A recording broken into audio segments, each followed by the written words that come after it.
Bismillahirrahmanirrahim. This is Muhammad Usman Munir. My dear 8th class students, I hope so you will be fine and superb by the grace of Allah Almighty. I am sailing in the same boat over here. I have rather taught you lesson number 2, translation complete. Now we are moving towards its glossary. और बेटा इसकी glossary में ये है कि मैं हमेशा आपको एक बात समझाता हूँ कि हमारे we are not genuinely English persons, कि हमारे थॉट्स भी सीधे इंग्लिश में ही आ रहे होते हैं, ऐसी बात नहीं है। मैं हमेशा बच्चों को एक बात ये समझाता हूँ कि हमारे जहन में जो बात आ रही होती है ये उर्दू में आ रही होती है या पंजाबी में, whatever, and then we convert all this into English. तो इसके लिए मैं हमेशा आपसे ये कहता हूँ कि आपको वर्ड्स का पहले उर्दू में मीनिंग आना चाहिए। जब हमें उर्दू में मीनिंग्स उनके आएंगे तो इंग्लिश इनटू इंग्लिश करना आसान होगा। सो मैं करूँगा क्या, चैप्टर नंबर 2 डायलॉग, तो इसकी आज ग्लोसरी है, मैं आपको उर्दू मीनिंग साथ दे दूँगा। उसके साथ साथ मैं I will provide you some alternate words and meanings as well.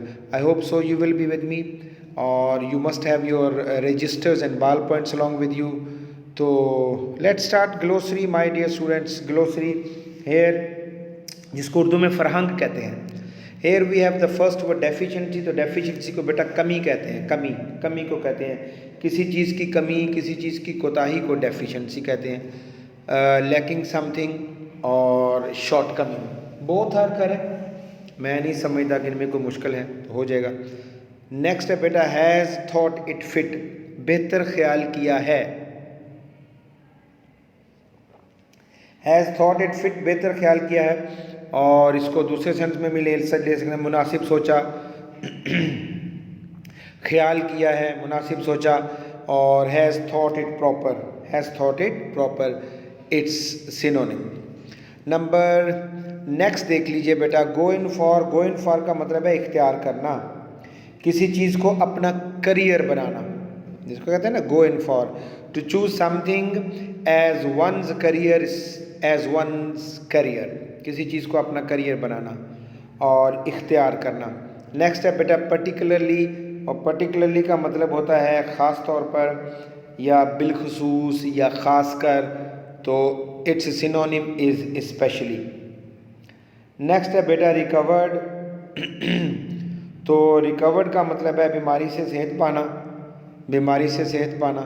To get back one's health, या दोबारा सेहत पाना या तंदुरुस्ती हो जाना, तंदुरुस्ती हो जाना। To get back one's health. और इसको आप अगर एक लफ्ज़ देना चाहें तो रिकैप्चर भी हो सकता है, रिकवरी भी हो सकता है, रिकवरी भी हो सकता है, और रिकैप्चर भी हो सकता है। नेक्स्ट है बेटा एक्स्ट्रा।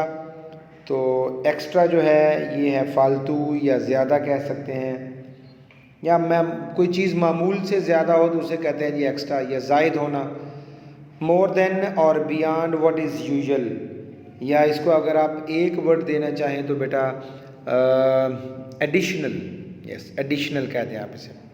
फिनिश, फिनिश का मतलब है ख़त्म होना और इख्तिताम को पहुंचना, to come to an end. और अगर सिर्फ एंड लिख दें तो फिर भी ठीक है, ओवर। ठीक है जी, दैट वाज योर ग्लोसरी। और इसके बाद बेटा इसके जो क्वेश्चन आंसर्स हैं वो मैं आपको गाइड कर देता हूँ। जो पहला सवाल है वो बेटा बहुत आसान है, why did Kasam go to Dubai. तो आपको पता होना चाहिए कि Kasam Saudi Arabia, go to Saudi Arabia क्यों गया था, क्यों गया था अपने पेरेंट्स को मिलने के लिए। ओके, ठीक है जी। चलें, मैं हो सकता है कि उसकी एक अलग वीडियो बना के आपको भेज दूँ।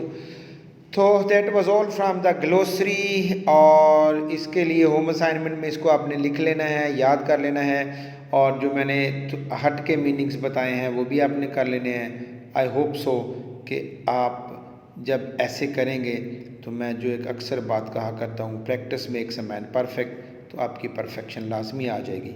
ठीक है बेटा, thank you very much for being with me. खुदा हाफिज़, गॉड ब्लेस यू, और खुदा हाफिज़ टिल नेक्स्ट वीडियो।